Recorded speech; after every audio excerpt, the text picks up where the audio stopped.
আসসালামু আলাইকুম, কেমন আছেন সবাই? আজকে আমি ব্রেড রোল বানাবো।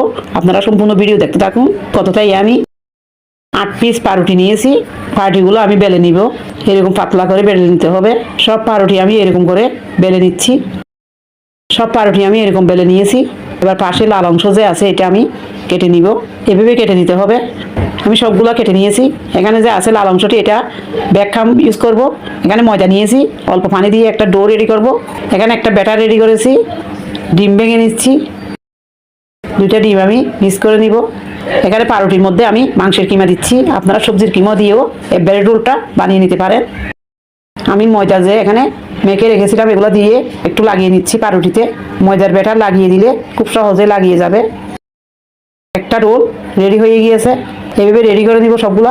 আঙ্গুল দিয়েও এভাবে লাগিয়ে নিতে পারবে। এভাবে লাগিয়ে নিতে হবে। সবগুলো এভাবে আমি লাগিয়ে নিব।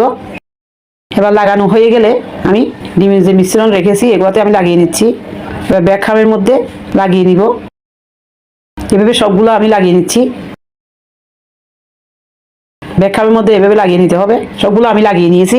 এরকম অবস্থায় আপনারা একটা এয়ারটাইম বক্সে করে ডিপ ফ্রিজে 2-3 মাসের মতো সংরক্ষণ করে রেখে দিতে পারবেন। যখন প্রয়োজন হবে তখন তেলে ভেজে সার্ভ করতে পারবেন।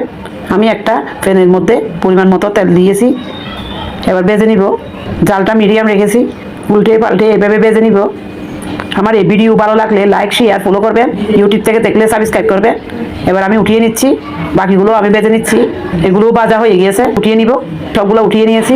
দেখতে যেমন সুন্দর হয়েছে খেতেও অসাধারণ হয়। এভাবে খুব সহজে আপনারা এভাবে বানিয়ে নিতে পারবেন। আশা করি আপনাদেরও ভালো লাগবে। সবাই ভালো থাকবেন। আল্লাহ হাফেজ।